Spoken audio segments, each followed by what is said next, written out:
आइए प्रार्थना करें।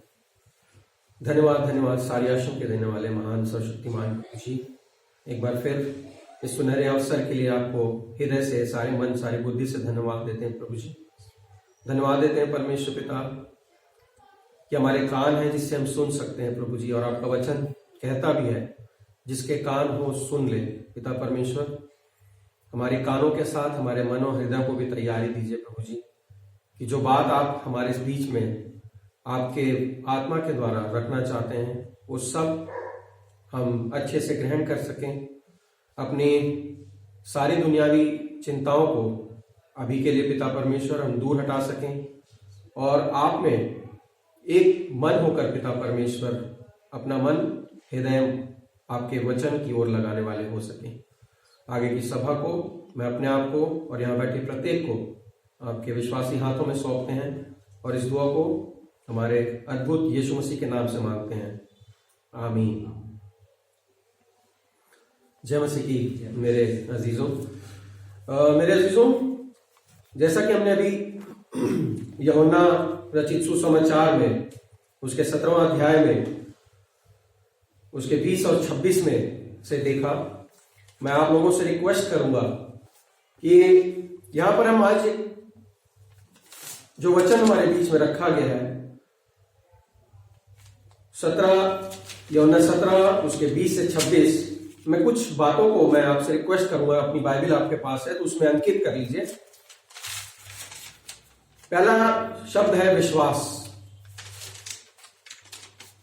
जो कि 20वें पद में पाया जाता है। फिर 21वें पद में एक विश्वास, फिर एक, फिर 23वें पद में हम देखते हैं सिद्ध। फिर चौथा शब्द जो मैं आपसे रिक्वेस्ट करूंगा आप गौर करें, वो है साथ। साथ समझ में आता हमको, साथ रहना, साथ चलना। उसके बाद है 24वें पद में महिमा। 24वें पद में ही आखिर में प्रेम। उसके बाद 25वें पद में पिता। 25वें पद में ही है एक शब्द जाना, तुझे जाना और इन्होंने भी जाना, मतलब जानना। उसके बाद 26वें पद में है बताता, बताया या बताता रहूंगा, तो बताना और रहूं। 26वें पद के आखिरी शब्द को अगर हम देखेंगे तो रहूं, ये लिखा हुआ है। तो हम इन बातों पर आज गौर करेंगे। विश्वास, एकता, सिद्ध, साथ, महिमा, प्रेम, पिता, जानना, बताना और रहूं। मेरे प्रियो, आज जब परमेश्वर ने फिर से ये मौका और ये अवसर दिया हमारे जीवनों में, ऐसी योजना बनाई है कि एक बार फिर जब हम अपना मन, अपना हृदय उसकी तरफ लगा सकें, तो आइए देखते हैं कि आज परमेश्वर किस तरह से, किस बारे में हमसे बात करना चाहता है। मेरे अजीजों, सबसे पहले मैं आप लोगों से रिक्वेस्ट करूंगा कि हम उस तरफ अपना ध्यान लगाएं और सोचें कि वो क्या कारण था कि यीशु मसीह इस दुनिया में आए। What was the purpose of Jesus Christ to come in the world and die for us. वैसे ही जैसे यीशु मसीह को इस जहान में रचा गया, इस जहान में भेजा गया, और उसी तरह से हमारी भी रचना होती है, हमें भी इस जहान में भेजा जाता है। और मेरे अजीजों, हमें ये महसूस होना चाहिए, ये जब हम बोलते हैं कि हम अच्छे इंसान हैं, अच्छे इंसान से मैं ये आपको बताना चाहता हूं कि हमारी सोच समझ की शक्ति काम कर रही है, हमारे हाथ पैर अच्छे से काम कर रहे हैं, हम आंखों से देख सकते हैं, मुंह से बोल सकते हैं, कानों से सुन सकते हैं, तो हम मानते हैं कि हम एक स्वस्थ इंसान है, स्वस्थ शरीर है हमारे पास, स्वस्थ दिमाग है हमारे पास। और उसके बाद भी जिसने हमें रचा है, जो हमें बचाना चाहता है, हमें हमेशा की जिंदगी देना चाहता है। देखेंगे पर यूहन्ना 10 अध्याय निकालेंगे, अंकल या समेत जिसको भी मिलता है, यूहन्ना 10 अध्याय। हम बहुत दिनों से सुनते आए हैं, ये जो पहले 4 अध्याय हैं नए नियम के, मत्ती, लूक, यूहन्ना और मरकुस, ये हमारे जीवन के स्रोत हैं मेरे अजीजों। और इनका एक एक शब्द हमारे को बिल्कुल, जैसे हम मल्टीपल्स याद करते हैं ना, 2 एकम 2, 2 2 2 4, वैसे इसके एक एक शब्द हमें याद रहने चाहिए। तो हम देखेंगे यूहन्ना 10 उसके 10वें पद में क्या बोल रहा है। चोर किसी और काम के लिए नहीं, परंतु केवल चोरी करने और घात करने और नष्ट करने को आता है। मैं इसलिए आया कि वे जीवन पाएं और बहुतायत से पाएं। अंकल एक बार फिर पढ़ेंगे लास्ट का लाइन। मैं इसलिए आया कि वे जीवन पाएं और बहुतायत से पाएं। यीशु मसीह किसके बारे में बोल रहे हैं मेरे अजीजों? अपने लिए, हमारे लिए बोल रहे हैं वो, कि हम जीवन पाए। और किस तरह का जीवन? बहुतायत का जीवन। और वो बहुतायत का जीवन मेरे अजीजों, अगर आप बाइबल पढ़ेंगे या पढ़ रहे हैं या आगे पढ़ेंगे तो हमें समझ में आएगा कि वो बहुतायत का जीवन क्या है, वो अजर मिरास क्या है, वो आनंद क्या है, वो प्रेम क्या है, जो वो हमें दिखाना चाहता है। लेकिन इस संसार में घुल मिलकर, संसार की अंधी दौड़ में, हमने अभी एक सुंदर सा गाना गाया, भजता क्यों नहीं रे मन मूरख। उसमें 2 पंक्तियां ऐसी हैं, दुनिया के वह गोरख धंधे, जीवन के हैं सारे फंदे। और मैं और आप ये अच्छे से जानते हैं मेरे प्रियो, कि सचमुच में वो दुष्ट जो है, वो शैतान जो है, हमें इसमें फंसा के रखना चाहता है, हमें पूरी तरह से एंगेज करके रखना चाहता है कि हम वो काम जो यीशु मसीह ने हमारे लिए किया, जो खुदा हमसे चाहता है, हम उससे दूर रहें। फिर लास्ट की पंक्ति क्या है, दुनिया से तुझे एक चितारा है, फिर से चितौनी मिल रही है हमें, दुनिया से तुझे एक दिन जाना, कभी जाना ही जाना है हमने, फिर माया से क्यों फंस जाना। उसके बाद भी मेरे प्रियो, ये चितौनी रोज बरोज जीवन के हर एक क्षण में, जब तक हमारी सांस चल रही है, जब हम सांस लेते हैं, हमें याद रहना चाहिए मेरे। और ये पवित्र शास्त्र हमें और कुछ नहीं कहता है, बस यही कहता है कि अपने सारे मन, सारी बुद्धि, सारी शक्ति से अपने सृजनहार से प्रेम रख।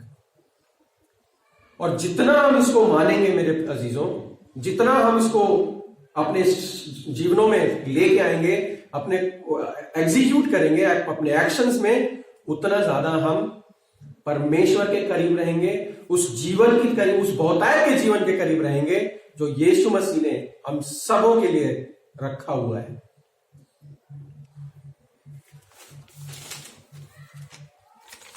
अगर हम वापस इसके 17वें अध्याय में आएंगे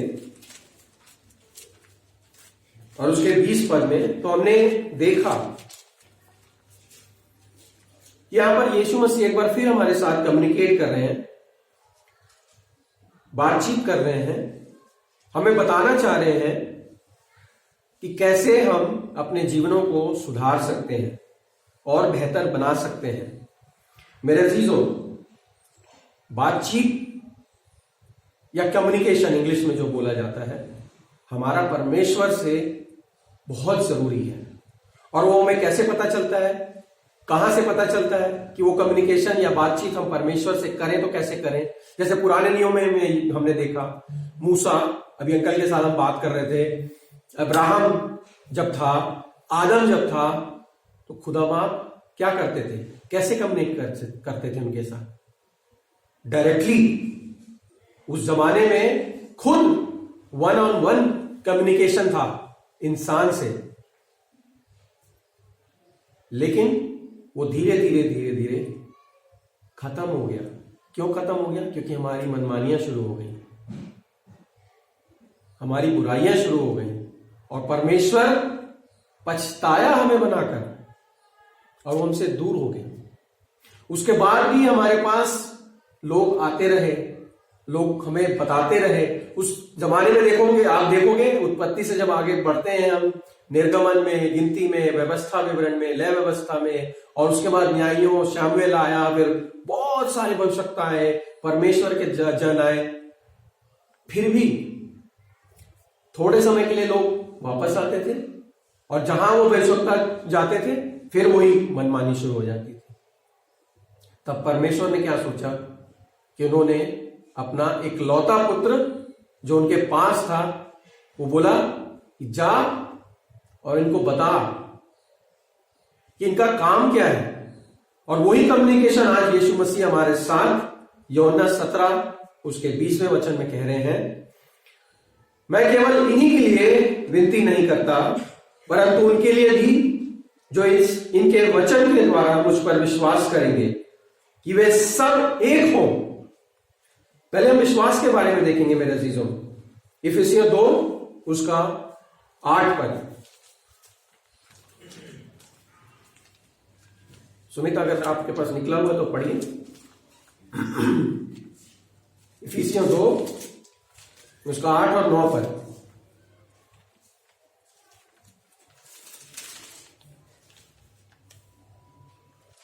इफिसियों 4 में भी हमने पढ़ा विश्वास के बारे में। इफिसियों 2 में क्या कहता है? 2:8, क्योंकि विश्वास के द्वारा अनुग्रह कोष ही से तुम्हारा उद्धार हुआ है, और यह तुम्हारी ओर से नहीं वरन परमेश्वर का दान है, और न कर्मों के कारण, ऐसा न हो कि कोई घमंड करे। मेरे अजीजों, हम देखें यहां पर पौलुस भी इस बात को फिर से यीशु मसीह ने बोला कि हमें एक विश्वास की जरूरत है। और उसके बाद पौलुस जो कि एक अंधी दौड़ रहा था, मतलब जो परमेश्वर ने बोला हुआ था इंसान को करने के लिए, उस पौलुस ने परमेश्वर के लिए किया। और यहां इफिसियों की पत्री में भी पौलुस उसी बात को फिर से दोहरा रहा है, क्योंकि विश्वास के द्वारा अनुग्रह से तुम्हारा उद्धार हुआ, और यह तुम्हारी ओर से नहीं बल्कि परमेश्वर का दान है। मेरे अजीजों, परमेश्वर का दान। सबसे पहले परमेश्वर का दान क्या है? ये वचन जो हमारे पास है। उसके बाद 21वें पद में क्या कह रहा है? कि वे सब एक हो, जैसा तूने हे पिता मुझ में है और मैं तुझ में हूं, वैसे ही वे भी हम में हो, जिससे संसार विश्वास करे कि तू ही ने मुझे भेजा है। मेरे अजीजों, अभी हमने यहेजकेल 37 पद में पढ़ा कि किस तरह से बाइबल हमें बताती है कि हमें एक होना है, परमेश्वर से एक होना है। जब हम एक हो जाते हैं, एकता दिखाई देती है एक शक्ति बनकर, और हमारी बुद्धि, हमारा शरीर, जब हम परमेश्वर के साथ एक होंगे तो हमारा शरीर जो है, हमारी बुद्धि जो है, हमारा हृदय जो है, वो सिर्फ और सिर्फ एक ही दिशा में जाएगा, और वो है खुदा बाप और उसका इकलौता बेटा और उसका प्रेम, जो कि हमें उन सारी बातों से अवगत करवाता है जो हमारे जीवनों में, हमारे शरीरों में, हमारे मनों में पाई जानी चाहिए। उसके बाद 22वां पद हमसे क्या कहता है? वो महिमा जो तूने मुझे दी है, मैं उन्हें दी है, कि वे वैसे ही एक हो जैसे कि हम एक हैं। यहां पर दूसरा शब्द अगर हम फिर से गौर करें तो हम पाते हैं कि महिमा के बारे में बता रहे हैं यीशु मसीह में। वो महिमा जो खुदा बाप से यीशु मसीह को मिली थी, और यीशु मसीह किसे देना चाह रहे हैं? हमें देना चाह रहे हैं। मेरे अजीजों, मेरे प्रियो, हमने पहले भी देखा है यीशु मसीह की कोई बात कभी गलत नहीं थी और ना आगे होगी। और मत्ती 24-35 को जब हम पढ़ते हैं तो हम जानते हैं कि उन्होंने लिखा कि हर चीज टल जाएगी लेकिन मेरी कही हुई बातें ना टलेंगी। तो इस बात को, इस वचन को बड़ी गंभीरता से रोज रोज मेरे अजीजों हमें हमारे चित्त में, जैसा कि प्रोवर्ब्स में कहता है, नीति वचन में, कि इस वचन को अपने चित्त में लगाए रख, जिससे कि तू किसी भी हानि से दूर रह सके। उसके बाद 23वें पद में, मैं उनमें और तू मुझ में कि वे सिद्ध होकर एक हो जाए। ये तीसरा शब्द मेरे अजीजों, आरंभ में मैंने आपको बताया था कि इसमें हम मनन करेंगे। सिद्ध होना मेरे अजीजों, सिद्ध होने के लिए हम मनुष्य होके हम सिद्ध नहीं हो सकते। जब तक हम अपने आप को परमेश्वर को ना सौंपे, हमें सिद्धता हासिल करना बहुत मुश्किल है। सिद्ध होने के लिए हमें परमेश्वर के पास आना होगा, घुटने टेकने होंगे, प्रार्थना करनी होगी, और वो बातचीत, वो कम्युनिकेशन जो परमेश्वर से है वो शुरू करना होगा मेरे अजीजों। जब हम संसारिकता में होते हैं, उस दुष्ट की बातों में आते हैं, तो वो जो कम्युनिकेशन है वो कट जाता है। खुदा बाप से हमारा कम्युनिकेशन रोज बरोज जीवन के हर एक क्षण में होना बहुत जरूरी है। और उसके लिए परमेश्वर हमें ये कह रहा है, यीशु मसीह हमसे कह रहे हैं, मैं उनमें और तू मुझ में कि वे सिद्ध होकर एक हो जाएं।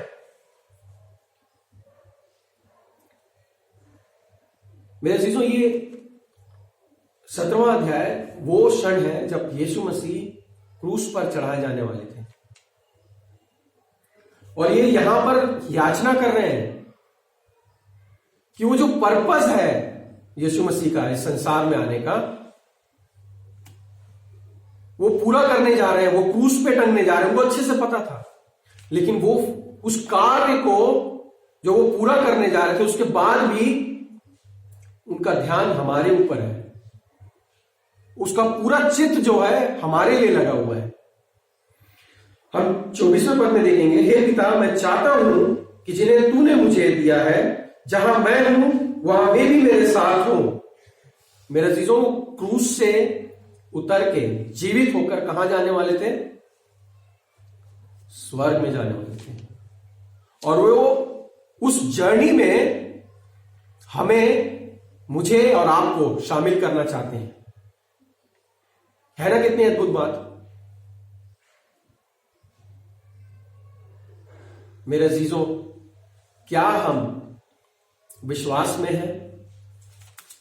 क्या हम परमेश्वर की एकता में हैं, जो हमें एक होने के लिए कह रहे हैं? क्या वो सिद्धता हमारे अंदर है आज के दिन में कि यीशु मसीह की नजर हम तक पहुंचे और उस भयानक बातों से जिसे खुदा बाप हमें बचाना चाहता है, कि हम इस पाले से उस पाले में जाएं जहां वो बहुतायत का जीवन हमारे लिए रखा हुआ है? क्या वो महिमा को हम देखने पाएंगे?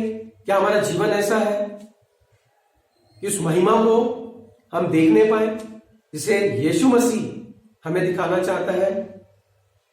क्या वो प्रेम हमारे पास है? 24वां पद, हे पिता, मैं चाहता हूं कि जिन्हें तूने मुझे दिया है, जहां मैं हूं वहां वे भी मेरे साथ हों, कि वे मेरी इस महिमा को देखें जो तूने मुझे दी है, क्योंकि तूने जगत की उत्पत्ति से पहले मुझसे प्रेम रखा है ना अद्भुत।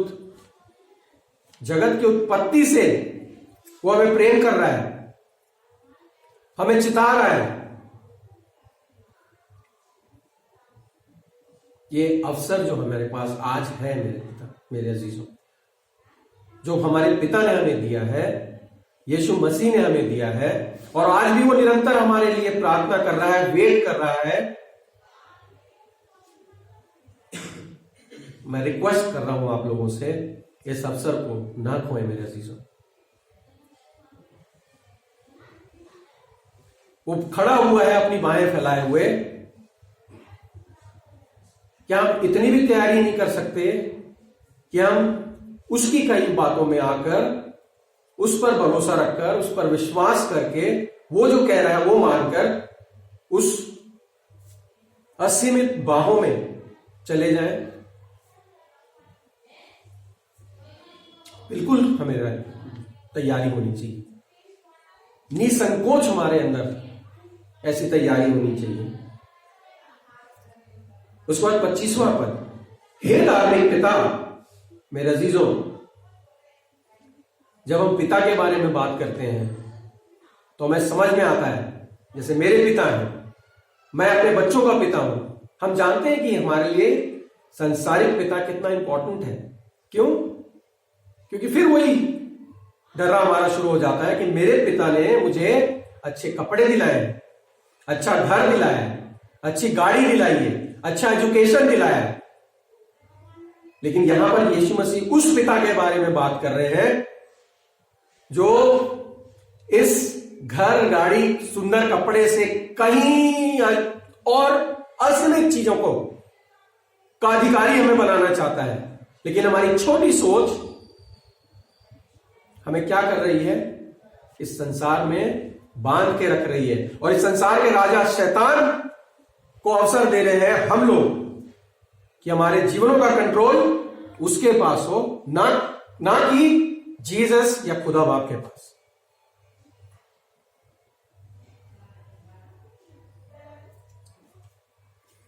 उसके बाद 25वें पद में हम देखते हैं आगे चल के, हे धार्मिक पिता, संसार ने मुझे नहीं जाना परंतु मैंने तुझे जाना। मेरे अजीजों, ये जाना जो है जानने से रिलेटेड है कि हम जब जानते हैं, जैसा कि मैंने जब शुरुआत में पूछा, बताया आपको कि हम मानते हैं कि हम एक नॉर्मल इंसान है जिसके पास सोचने समझने की शक्ति है, आंखों से देख सकते हैं, मुंह से बोल सकते हैं, कानों से सुन सकते हैं। तो हम जानते हैं, हम जान सकते हैं, कोई भी चीज हमें जानना है तो हम जान सकते हैं। हम जानबूझ के किस पाले में है? शैतान के पाले में, या जानबूझ के यीशु के पाले में, जहां वो बहुतायत का जीवन यूहन्ना 10:10 देना हमने चाहता है। उसके बाद दूसरा शब्द बताना। क्या यीशु मसीह आए, उस सराय में उत्पन्न हुए और उस पूरा टाइम उन्होंने सराय में निकाल दिया? क्या ऐसा है?